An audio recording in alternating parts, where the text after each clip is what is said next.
Ela surgiu no meio do milharal, caída, machucada, como se tivesse escapado de algo terrível. Quando Caio a encontrou, no começo achou que fosse alguma moradora da região que tivesse se perdido ou sofrido um acidente. Mas havia algo no olhar dela, como se pedisse ajuda, mas ao mesmo tempo estivesse escondendo muito mais do que contava. Mal sabia ele que aquela mulher era uma investigadora disfarçada, e que a escolha de salvá-la mudaria tudo em sua vida. Fala mansa e jeito pacato. Trabalhava sozinho numa pequena fazenda que herdara do pai, na zona rural de Goiás, entre Anápolis e Alexânia. A vida dele era acordar cedo, cuidar do milharal, alimentar as galinhas, e no fim do dia, assistir o pôr do sol sentado na varanda de madeira, ao lado da velha cachorra pretinha. Não era uma vida de luxo, mas era tranquila, e ele já tinha se acostumado com a solidão. Naquela manhã, tudo começou diferente. O sol nem tinha saído direito, e Caio saiu com a enxada no ombro para dar uma olhada nos pés de milho. Com as chuvas dos últimos dias, ele suspeitava que algum trecho do milharal estivesse com solo encharcado demais. Mas, enquanto andava pelos carreirões apertados, ouviu um som que não era comum. Um gemido, fraco, quase abafado pelas folhas secas. Assustado, ele foi seguindo o som até que, entre dois pés de milho mais altos, viu um vulto no chão. Era uma mulher. Estava caída, com um corte no braço e o rosto sujo de terra. Vestia roupas escuras, quase como um uniforme, mas sem identificação nenhuma. E o mais estranho, não havia nenhuma mochila, celular ou documento por perto. "Ei, moça, você tá bem?" perguntou, agachando-se ao lado dela. Ela abriu os olhos com esforço, respirando com dificuldade, e respondeu com voz rouca: "Água. Por favor." Caio tirou a garrafa que carregava na cintura e ofereceu, ajudando a mulher a se sentar devagar. Ela bebeu aos poucos, tremendo. Parecia assustada, como se estivesse fugindo de alguém. Mas o que mais chamou a atenção nele foi o olhar. Não era só de dor, era de urgência, como se ela tivesse uma missão. "Meu nome é Caio. Eu moro aqui perto. Posso te levar para minha casa, te ajudar." Não posso ir para a estrada. Me esconda, por favor." Aquilo acendeu um alerta nele. Quem era aquela mulher? Por que não queria ser vista? Mas ele também não era de deixar ninguém desamparado. Pegou ela no colo com esforço e levou para casa, andando por um atalho entre o milharal, evitando a entrada principal. Chegando lá, deitou-a num colchão no chão da sala e fez um curativo improvisado no braço dela com gás e álcool. "Você pode me dizer seu nome?" "Carol." "Só Carol?" Ela apenas assentiu. E logo depois, caiu num sono pesado. Caio ficou sentado ao lado dela por um tempo, observando. Quem era aquela mulher? Tinha algo nos olhos dela que lembrava histórias que ele via no noticiário. Será que era fugitiva? Será que estava envolvida em algo perigoso?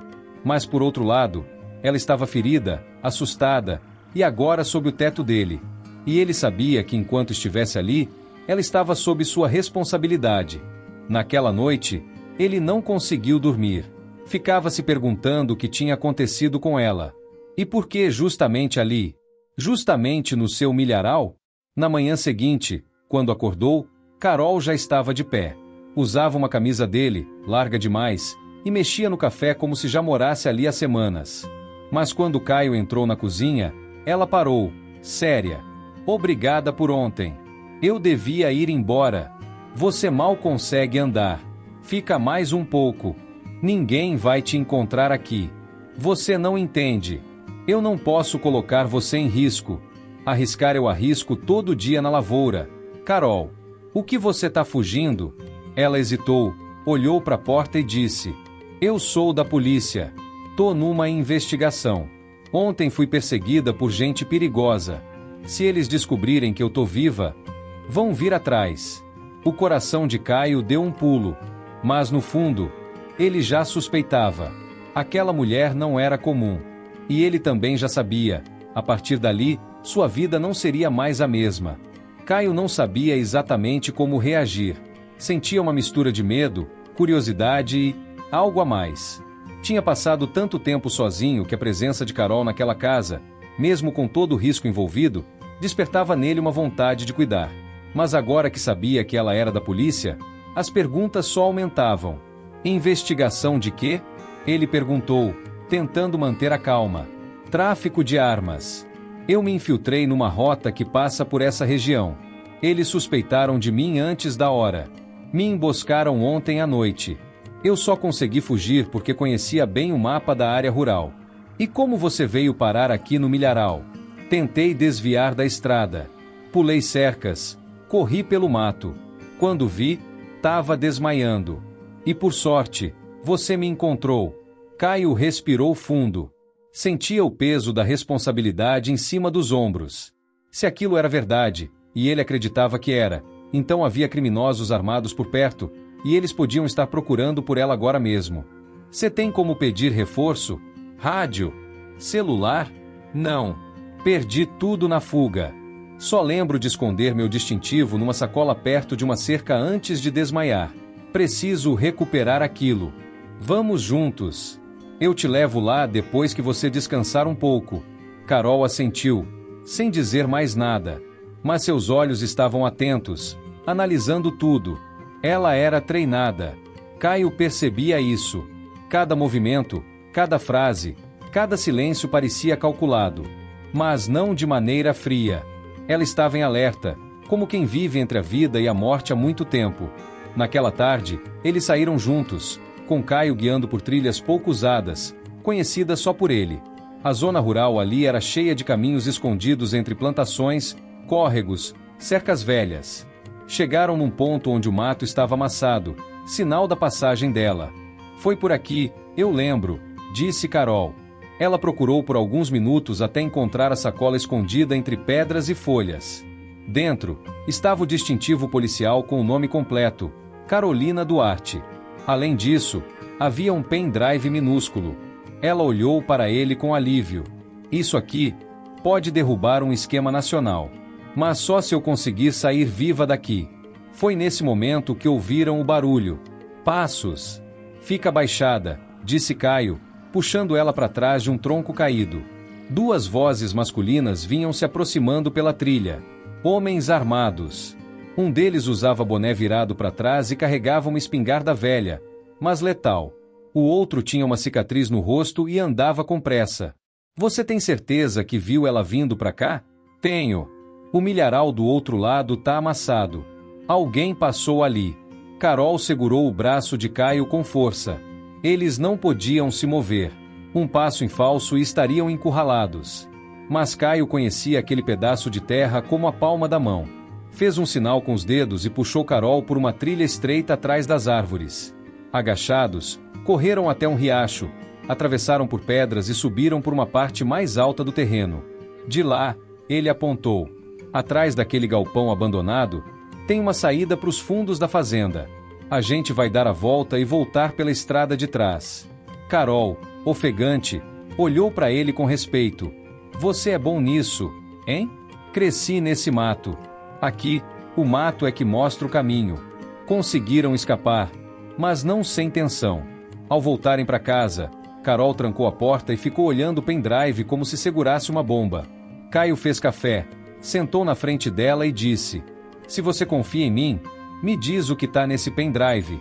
Ela hesitou, mas naquele ponto, já tinha entendido que Caio não era só um fazendeiro. Era alguém com coragem e coração. Gravações, documentos, localização de um depósito de armas escondido num galpão agrícola. Eles usam propriedades da zona rural para disfarçar. E essa aqui é uma das regiões mais ativas. Você quer dizer que tem criminoso usando fazenda aqui perto como esconderijo? Exatamente. E a polícia ainda não sabe onde é. Só eu. Caio olhou pela janela, pro campo aberto, e sentiu um arrepio. De repente, tudo que ele achava conhecer estava envolto em sombra. Então você tem que sair daqui. Pra ontem. Carol assentiu. Mas antes preciso mandar isso pra central. Se eu sumir com esse pendrive, vão vir atrás de você. Caio balançou a cabeça. Então a gente vai achar um jeito de mandar isso. Sem você sair daqui. Naquela noite, os dois bolaram um plano. Usariam um velho rádio amador que o pai de Caio guardava no sótão. Ainda funcionava, mas era limitado.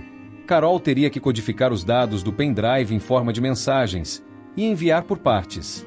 Ela ficou horas ali, digitando códigos, suando, tensa. Caio, ao lado, vigiava o portão com uma espingarda antiga, mas carregada. E naquela madrugada, sem que ninguém soubesse, duas pessoas tão diferentes, um agricultor solitário e uma agente disfarçada, estavam prestes a mudar o rumo de uma operação nacional. O rádio amador chiava. A cada intervalo entre os estalos, Carol digitava mais um trecho do código. A transmissão era lenta, e qualquer erro podia colocar tudo a perder. Lá fora, o céu ameaçava chuva de novo, e Caio seguia atento, com a espingarda encostada no batente da porta. Vai dar certo, disse ele, sem tirar os olhos do mato. Eu espero que sim. Nunca dependi tanto de um estranho, respondeu Carol, com um sorriso cansado.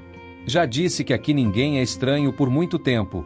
As primeiras luzes da manhã tingiam o céu de laranja quando Carol finalmente terminou.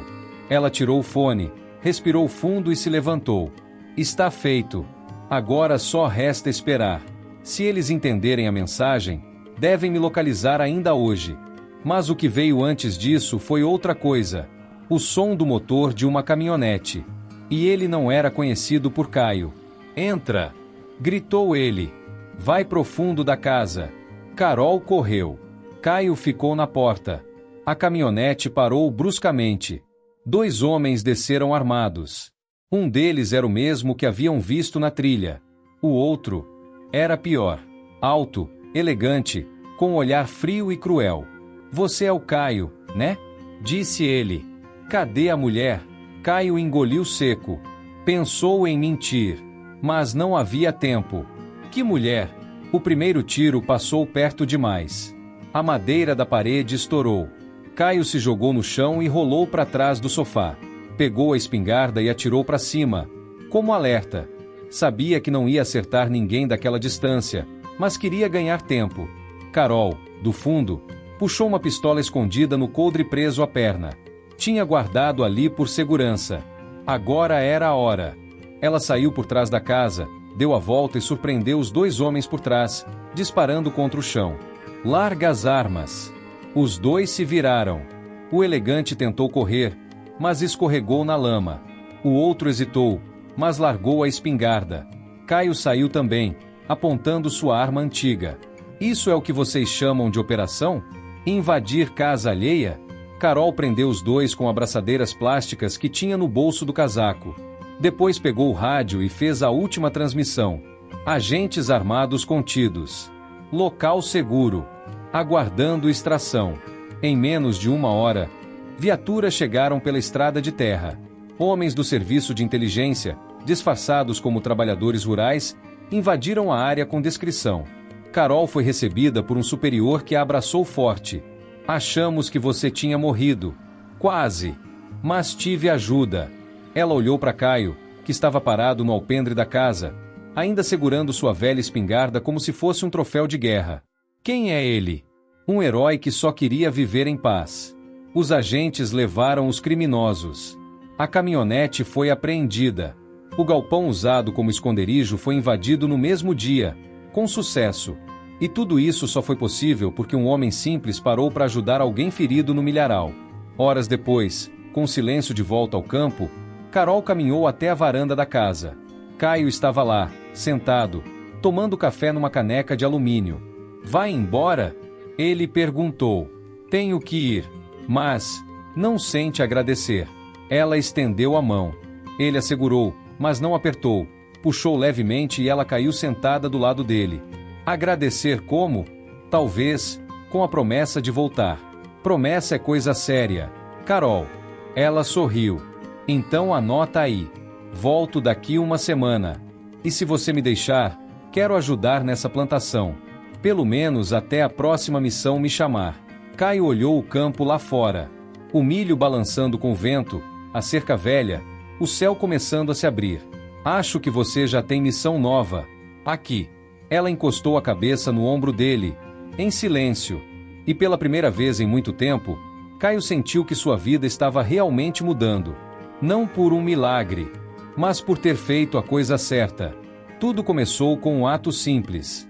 E terminou com uma história que ninguém acreditaria, mas que mudaria o destino de 2 caminhos cruzados ali, no meio do mato. Se essa história tocou você de algum jeito, se inscreve agora no canal Caminhos Cruzados. Comenta aqui embaixo o que você achou e compartilha com alguém que acredita no poder do acaso. Tem muito mais vindo por aí. SQB, se inscreve, comenta e bora!